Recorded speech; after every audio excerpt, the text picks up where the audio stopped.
আসসালামু আলাইকুম। এটিএন বাংলা সংবাদে সবাইকে স্বাগত জানাচ্ছি আমি মমরিনাজ মমের। শুরুতেই বিআরবি কেবলস সংবাদ শিরোনাম।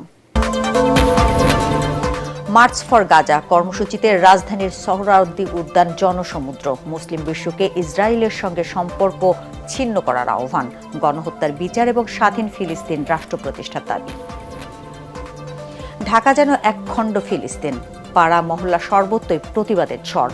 দল মত নির্বিশেষে এক কাতারে সবাই। অবিলম্বে ইসরায়েলি আগ্রাসন বন্ধের দাবি। ডিসেম্বর থেকে জুনের মধ্যে জাতীয় নির্বাচনের লক্ষ্য নিয়ে সংস্কার কার্যক্রম দ্রুত এগিয়ে নেওয়ার তাগিদ দিয়েছেন প্রধান উপদেষ্টা ডক্টর মোহাম্মদ ইউনূস। চারুকলাতে বৈশাখের শোভাযাত্রার মোটিফ যারা পুড়িয়েছে তারা ফ্যাসিবাদের অনুসারী বললেন সংস্কৃতি উপদেষ্টা। শাহবাগ থানায় মামলা, তদন্ত কমিটি গঠন। এবং পতিত ফ্যাসিবাদ এবং ভারতীয় আধিপত্য সশস্ত্র বাহিনীর সাথে জনগণের দূরত্ব তৈরির ষড়যন্ত্র করছে মন্তব্য বিশ্লেষকদের। বাহিনী পুনর্বিন্যাসে সংস্কার কমিশন গঠনের প্রস্তাব। শুনছিলেন বিআরবি কেবল সংবাদ শিরোনাম। এবার বিস্তারিত। গাজায় ইসরায়েলি বর্বরতার বিরুদ্ধে রাজধানীর সোহরাওয়ার্দী উদ্যানে মার্চ ফর গাজা কর্মসূচি জনসমুদ্রে পরিণত হয়। কয়েক লাখ মানুষের এই গণজামায়াত সোহরাওয়ার্দী উদ্যান ছাড়িয়ে আশেপাশের সড়ক কানায় কানায় পরিপূর্ণ হয়ে যায়। এদিন ঢাকা পরিণত হয় মিছিলের নগরীতে। বিশাল এই জমায়েত থেকে মার্চ ফর গাজার ঘোষণাপত্র পাঠ করা হয়। এতে গণহত্যার বিচার এবং মুসলিম বিশ্বকে ইসরায়েলের সঙ্গে সকল সম্পর্ক ছিন্ন করার আহ্বান জানানো হয়।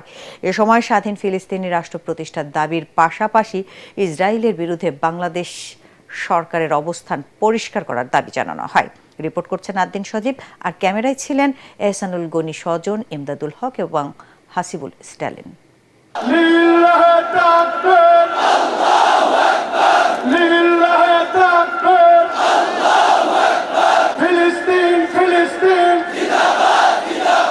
ফিলিস্তিনে ইসরায়েলি বর্বরতায় যখন নিশ্চুপ গোটা বিশ্বের মুসলিম রাষ্ট্রগুলো, তখন বাংলাদেশ জানিয়ে দিল রুখে দাঁড়াতে হবে এই আগ্রাসনের বিরুদ্ধে। ফিলিস্তিন ফিলিস্তিন,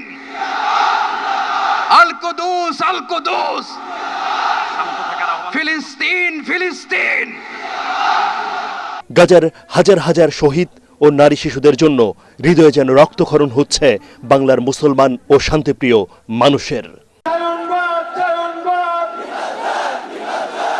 ঢাকার মার্চ ফর গাজা কর্মসূচিতে অংশ নেয় লাখ লাখ মানুষ। বলা হচ্ছে ইসরায়েলের বিরুদ্ধে দেশের ইতিহাসের অন্যতম এই গণজমায়েত। স্পষ্ট বার্তা আসে, গাজা উইল বি ফ্রি। اليوم نحن نشاهد في فلسطين أن إسرائيل تهجم في هذه الأيام وفي الأيام القادمة على الإسرائيليين المظلومين منذ 70 عاما أو أكثر من ذلك। যে জমায়েতের শুরু হয় সকাল থেকেই, দুপুর না হতেই সোহরাওয়ার্দী উদ্যানের এই গণজমায়েত ছড়িয়ে পড়ে Ramna park, press club Paltan, Shahbag, Bangla motor সহ পুরো ঢাকা শহরে। রাজপথ থেকেই ফিলিস্তিনিদের জন্য সংহতি জানিয়েছেন কয়েক লাখ মানুষ।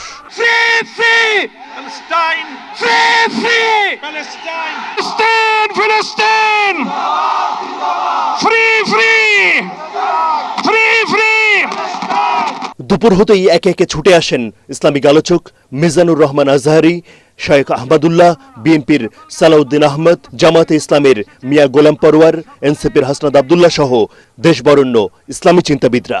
এক কাতারে দাঁড়িয়ে আজ বিশ্ববাসীকে আমরা দেখিয়ে দিতে চাই, আমাদের মধ্যে বিভিন্ন বিষয়ে চিন্তাগত মতপার্থক্য ভিন্নতা থাকতে পারে, কিন্তু মাজলুম ফিলিস্তিনিদের স্বাধীনতা, তাদের অধিকার, গাজার মানুষদের বিরুদ্ধে জুলুম বন্ধের দাবিতে আমরা প্রত্যেকটা বাংলাদেশের মানুষ, ধর্ম বর্ণ নির্বিশেষে আমরা প্রত্যেকে তাদের সাথে সংহতি প্রকাশ করছি। আজকের এই মহাসমুদ্র, জনসমুদ্র ফিলিস্তিনের প্রতি, আল আকসার প্রতি বাংলাদেশের জনগণের ভালোবাসার বহিঃপ্রকাশ। ভৌগোলিকভাবে আমরা ফিলিস্তিন থেকে অনেক দূরে হতে পারি, কিন্তু আজকের এই জনসমুদ্র প্রমাণ করে আমাদের এক একজনের হৃদয়ে, বুকের ভেতরে বাস করে এক একটা ফিলিস্তিন।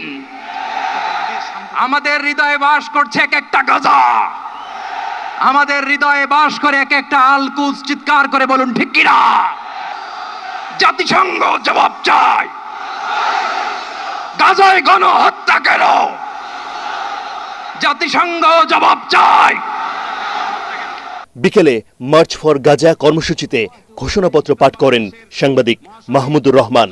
এই বিশ্ব ব্যবস্থা দখলদার ইসরায়েলকে প্রশ্নবিদ্ধ না করে বরং রক্ষা করার প্রতিযোগিতায় নেমেছে, সেহেতু আমরা জাতিসংঘ ও আন্তর্জাতিক সম্প্রদায়ের প্রতি জোরালো দাবি জানাচ্ছি। এক, জায়নবাদী ইসরায়েলের গণহত্যার বিচার আন্তর্জাতিক আদালতে নিশ্চিত করতে হবে।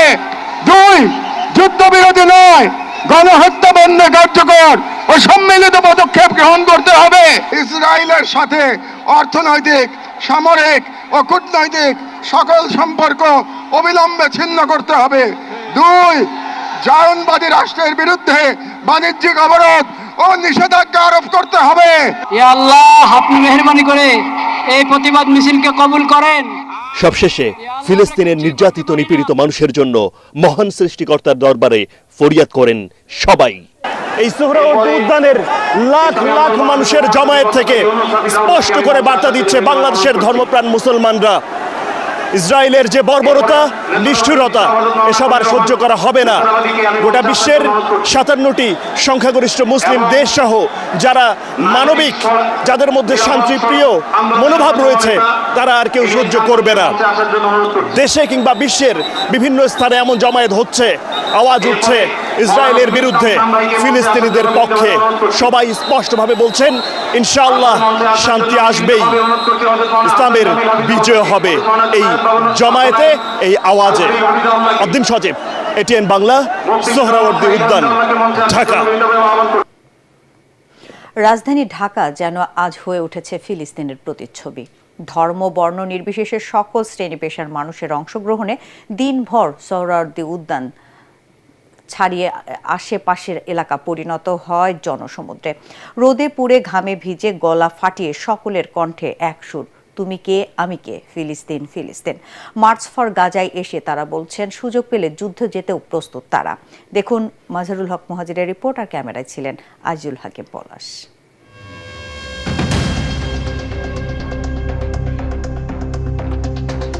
গাজায় ইসরায়েলি বাহিনীর নির্বিচার গণহত্যা আর বর্বরতার বিরুদ্ধে ক্ষোভে ফুঁসে উঠেছে বাংলাদেশ। 56,000 বর্গমাইলের প্রতিটি মানুষ যেন কাঁদে ফিলিস্তিনের নিপীড়িত মানুষের জন্য।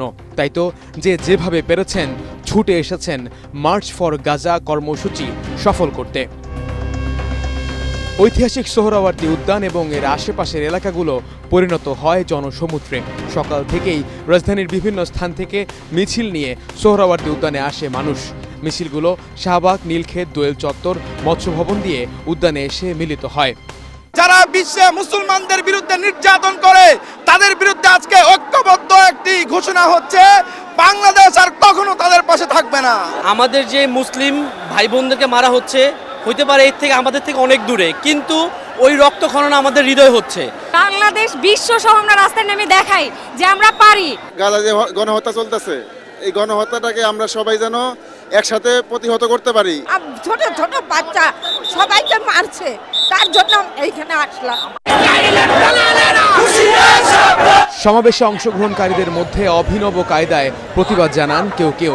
সকলের দাবি এক, গণহত্যা বন্ধ করো, ফিলিস্তিনকে স্বাধীন করো। পারলে ইসরায়েলের প্রতি এক সমুদ্র ঘৃণা নিয়ে ফিলিস্তিনে গিয়ে যুদ্ধ করতে চান দেশের তরুণরা। এই সেই আমরা এই নিয়ে প্রস্তুতি রয়েছি।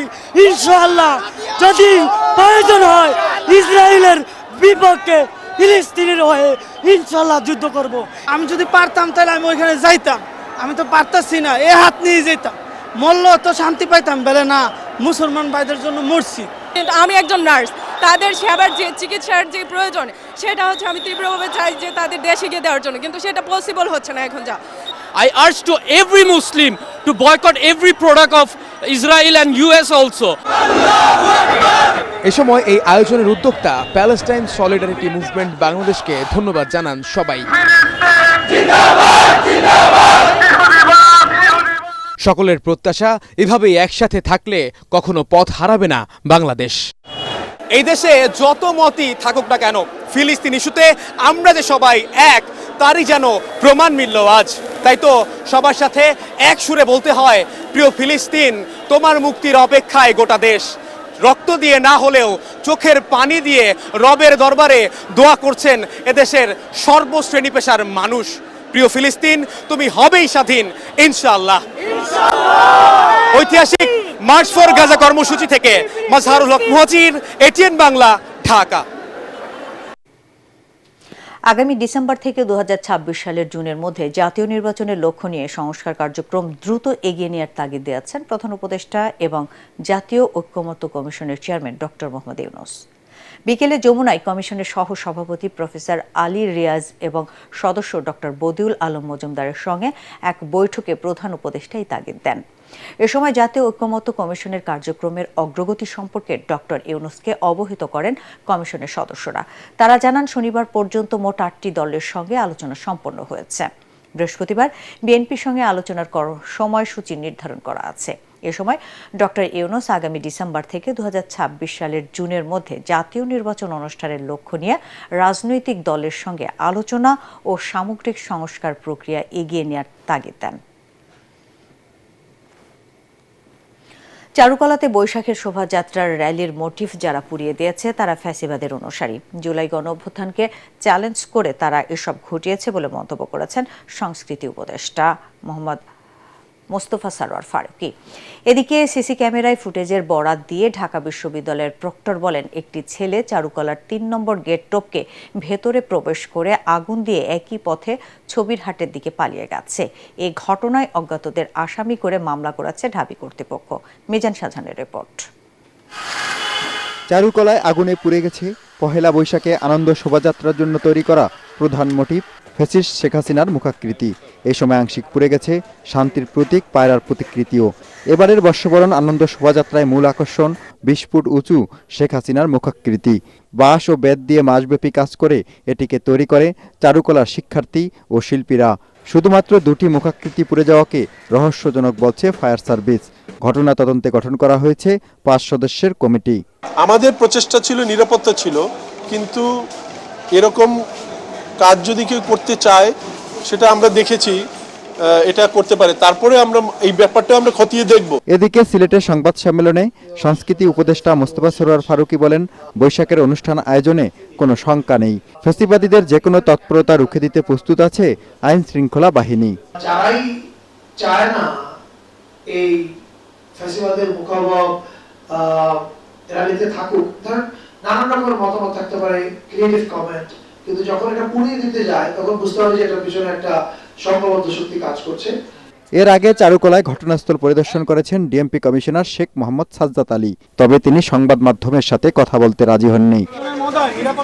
এর আগে ঘটনাস্থল পরিদর্শন করে ডিএমপির অতিরিক্ত কমিশনার বলেন, সিসি ক্যামেরার ফুটেজ সংগ্রহ করা হয়েছে, রহস্য উদ্ঘাটনে কাজ করছে আইন শৃঙ্খলা রক্ষাকারী বাহিনী। আপাত দৃষ্টিতে দেখে যেটা মনে হচ্ছে এটা কোনো অ্যাক্সিডেন্টাল না, কেউ ইন্টেনশনালি এটা করছে। সরকার প্রধান ছিল ফ্যাসিস্ট, তার যে একটা পোর্ট্রেট করা হয়েছে এইটা, এবং ওইটা পুরাইতে গিয়ে সম্ভবত কবুতরের কিছু অংশ আংশিক পুরানো হয়েছে। তাহলে ওই জিনিসটা যারা লাইক করে না তারাই এই কাজটা করবে, এইটা একটা মানে অনুমান নির্ভর কথা। বর্ষবরণ ও চৈত্র সংক্রান্তিকে উপলক্ষ করে এই সময়ে উৎসবের আমেজ বিরাজ করে চারুকলায়, কিন্তু এবার অনাকাঙ্ক্ষিত নাশকতার খবরে কিছুটা ভাটা পড়ল সেই উৎসবে। শিক্ষার্থীরা বলছেন, দেশের সর্বোচ্চ বিদ্যাপীঠ ঢাকা বিশ্ববিদ্যালয়ের মতো স্থানে যারা এই ধরনের নাশকতা ঘটিয়েছে তাদের শনাক্ত করে এমন দৃষ্টান্তমূলক শাস্তি দেওয়া হোক, যেন ভবিষ্যতে এ ধরনের নাশকতার দুঃসাহস কেউ আর না দেখায়। মিজান শাহজাহান, এটিএন বাংলা, চারুকলা, ঢাকা বিশ্ববিদ্যালয়। পতিত ফ্যাসিবাদ এবং ভারতীয় আধিপত্য সশস্ত্র বাহিনীর সাথে জনগণের দূরত্ব তৈরির ষড়যন্ত্র করছে বলে মন্তব্য করেছেন বিশ্লেষকরা। রাজধানীর রাওয়াতে এক সেমিনারে বক্তারা বলেন, এজন্য ষড়যন্ত্রকারীরা নতুন করে রাজধানীতে সেনা হস্তক্ষেপের বিতর্ক সৃষ্টি করছে। বিগত সরকার ও কিছু উচ্চাভিলাষী কর্মকর্তা জনগণের কাছে বাহিনীকে চরমভাবে বিতর্কিত করেছে বলেও মন্তব্য করেন। সশস্ত্র বাহিনী পুনর্বিন্যাস সংস্কার কমিশন গঠনের প্রস্তাব করেন আলোচকরা। ইমদাদুল্লাহ বাবুর রিপোর্ট। রাষ্ট্র সংস্কার ও রাজনৈতিক প্রভাবমুক্ত সশস্ত্র বাহিনী শীর্ষক এই সেমিনারের আয়োজন করে অবসরপ্রাপ্ত সেনা কর্মকর্তাদের সংগঠন রাওয়া। এতে মূল প্রবন্ধ উপস্থাপন করে গণমাধ্যম ব্যক্তিত্ব মাহমুদুর রহমান বলেন, ভারতের প্রেসক্রিপশনে বিডিআর হত্যাকাণ্ডের মাধ্যমে আওয়ামী লীগ সরকার সেনাবাহিনীর মাহাত্ম্য নষ্ট করে। আমরা দেখতে পাচ্ছি হেজিমনিক ভারত এবং পতিত ফ্যাসিবাদ শেখ হাসিনার দোসররা সেনাবাহিনী সম্পর্কে জনমনে সন্দেহ সৃষ্টির অপচেষ্টা চালিয়ে যাচ্ছে। অনুষ্ঠানে এলডিপির সভাপতি অবসরপ্রাপ্ত কর্নেল অলি আহমেদ বলেন, সশস্ত্র বাহিনীকে দুর্বল করতে ভারতের প্রচেষ্টা অব্যাহত রয়েছে। ভারত কখনো বাংলাদেশের উন্নয়ন চায় না, বাংলাদেশের মানুষ শান্তিতে থাকুক তা তারা চায় না। তারা এই দেশকে শোষণ এবং শাসন করতে চায়।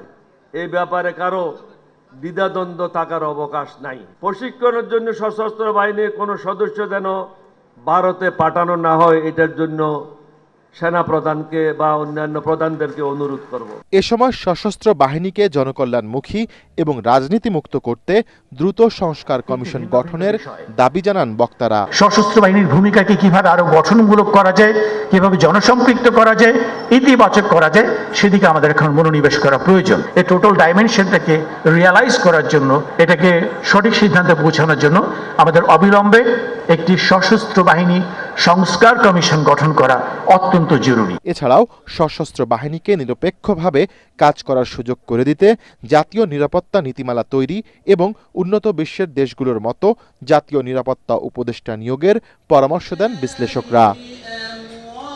ইমদাদুল্লাহ বাবু, ATN বাংলা, ঢাকা।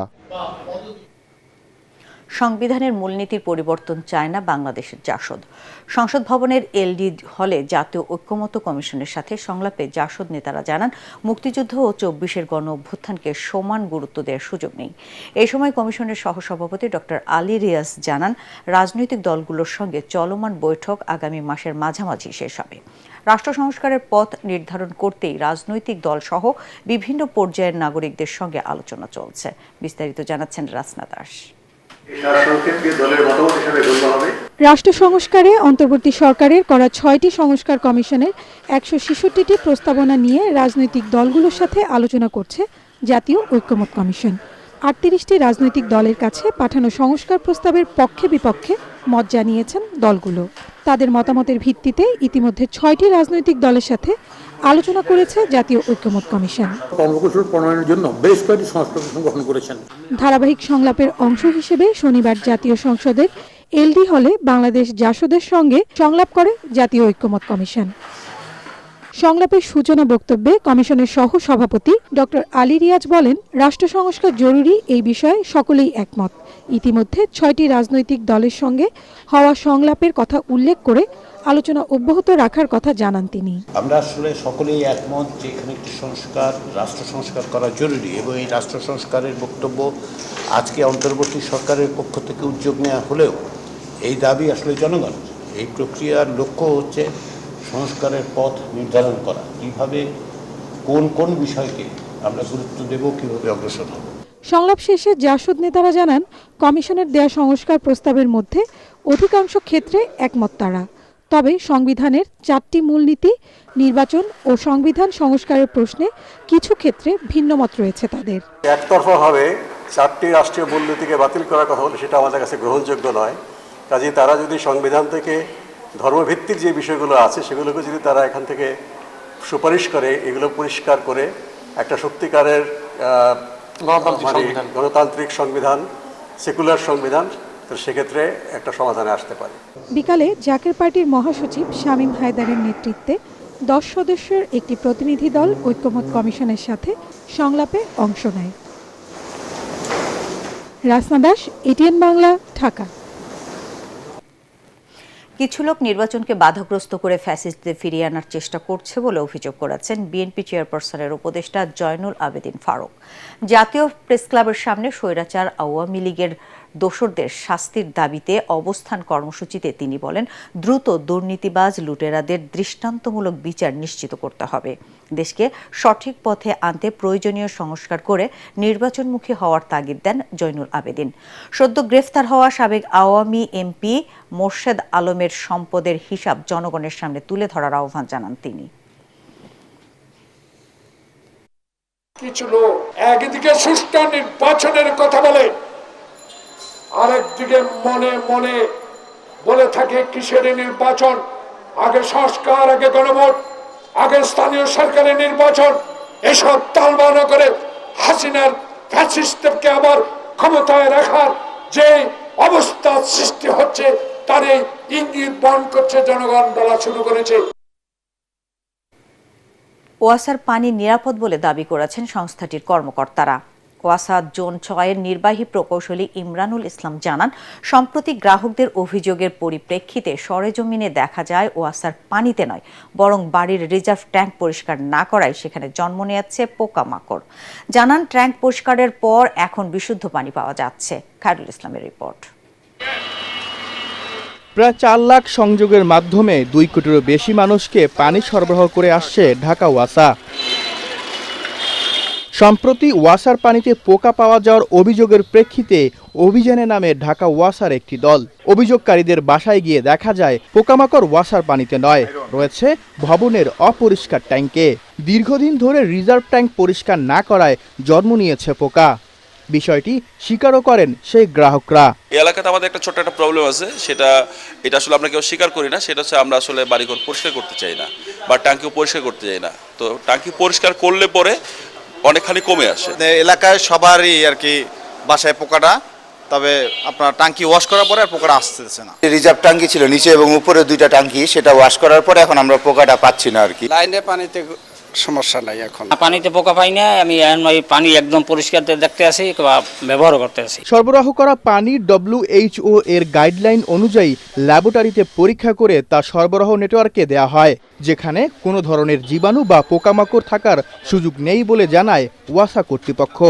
সমস্যাটা হয় গ্রাহক কেন্দ্রে আসলে গ্রাহকরা যথাযথভাবে তাদের রিজার্ভার, তাদের নেটওয়ার্ক সহ, বাসার যে নেটওয়ার্ক সহ রিজার্ভার পরিষ্কার যথাযথভাবে করলে এই সমস্যাটা কোনোভাবেই থাকার কোনো সুযোগ নাই। ক্লোরিনেশনের যে একটা স্মেল আসে পানিটাকে বিশুদ্ধকরণের জন্য বা লাইনে যে ক্লোরিন দিতে হয় সেই একটা স্মেল আসে, সেটাকে তারা বলতেছে একটা গন্ধ আসে। প্রতিটি বাড়িতে পানি সংরক্ষণ ব্যবস্থা নিয়মিত পরিষ্কার রাখার আহ্বানও জানায় ঢাকা ওয়াসা। এখন গ্রাহকদের উচিত ওভারহেড ট্যাঙ্কিতে যখন কেমিক্যালগুলো দেয় জীবাণুনাশক, ওই কেমিক্যালটা প্রত্যেকটা বাসার ট্যাপ দিয়ে কেমিক্যালটা পাস করানোর জন্য।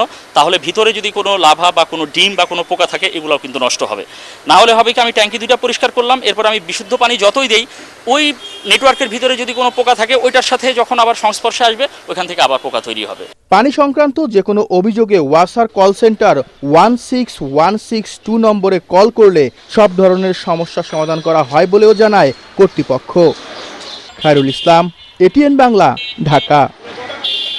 কিশোরগঞ্জের ঐতিহাসিক পাগলা মসজিদে 11টি দানের সিন্দুক থেকে এবার পাওয়া গেছে 9,17,80,687 টাকা। 4 মাস 12 দিন পর দানবক্স খুলে মসজিদের জন্য এই বিপুল পরিমাণ অর্থ পাওয়া যায়। শনিবার সকালে জেলা প্রশাসক ফৌজিয়া খান ও পুলিশ সুপার মোহাম্মদ হাসান চৌধুরীর উপস্থিতিতে মসজিদের সিন্দুকগুলো খোলা হয়। মেলে 28 বস্তা টাকা। এরপর শুরু হয় গণনার কাজ। দান সিন্দুক থেকে নগদ টাকা ছাড়াও পাওয়া গেছে বিপুল পরিমাণ বৈদেশিক মুদ্রা ও স্বর্ণালংকার।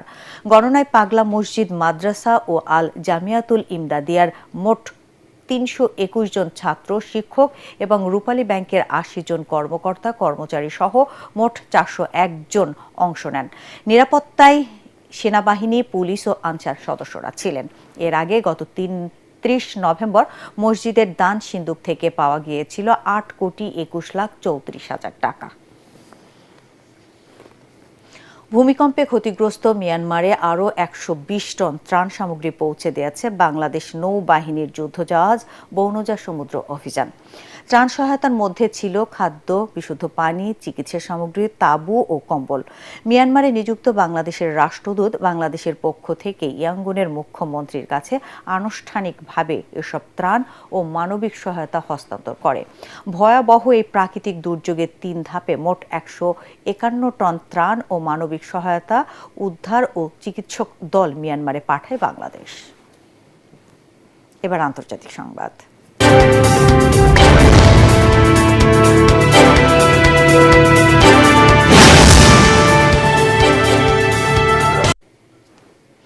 বিদেশি ওমরা যাত্রীদের সৌদির ছাড়ার তারিখ নির্ধারণ করেছে সৌদি আরব। দেশটি জানিয়েছে বিদেশি উমরা যাত্রী নির্ধারিত সময়ের মধ্যে দেশে ফিরে না গেলে তাদের বিরুদ্ধে কঠোর শাস্তিমূলক পদক্ষেপ নেওয়া হবে। স্থানীয় সময় শনিবার গালফ নিউজের এক প্রতিবেদনে এই তথ্য জানানো হয়েছে। সৌদি আরবের হজ ও উমরা মন্ত্রণালয় জানিয়েছে আগামী 29 এপ্রিলের মধ্যে সব উমরা যাত্রীদের দেশ ত্যাগ করতে হবে। নির্ধারিত সময়ের পর দেশটিতে অবস্থান করলে এটি আইন লঙ্ঘন হিসেবে গণ্য হবে। এর ফলে উমরা যাত্রীদের জরিমানা, কারাদণ্ড ও বহিষ্কারের মুখে পড়তে হবে। সৌদি কর্তৃপক্ষ জানিয়েছে হজ মৌসুমের প্রস্তুতির অংশ হিসেবে এই কঠোর পদক্ষেপ নেওয়া হয়েছে।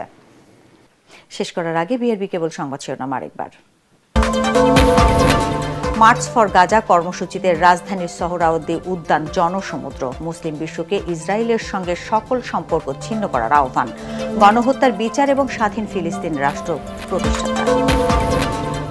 ঢাকা যেন একখণ্ড ফিলিস্তিন। পাড়া মহল্লা সর্বত্রই প্রতিবাদের ঝড়। দলমত নির্বিশেষে এক কাতারে সবাই অবিলম্বে ইসরায়েলি আগ্রাসন বন্ধের দাবি।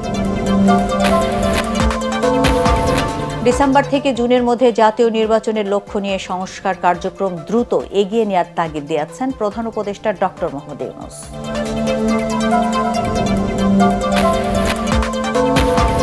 চারুকলাতে বৈশাখের শোভাযাত্রার মোটিভ যারা পুড়িয়েছে তারা ফ্যাসিবাদের অনুসারী, বললেন সংস্কৃতি উপদেষ্টা। শাহবাগ থানায় মামলা, তদন্ত কমিটি গঠন। এবং পতিত ফ্যাসিবাদ এবং ভারতীয় আধিপত্য সশস্ত্র বাহিনীর সাথে জনগণের দূরত্ব তৈরির ষড়যন্ত্র করছে, মন্তব্য বিশ্লেষকদের। বাহিনী পুনর্বিন্যাসে সংস্কার কমিশন গঠনের প্রস্তাব।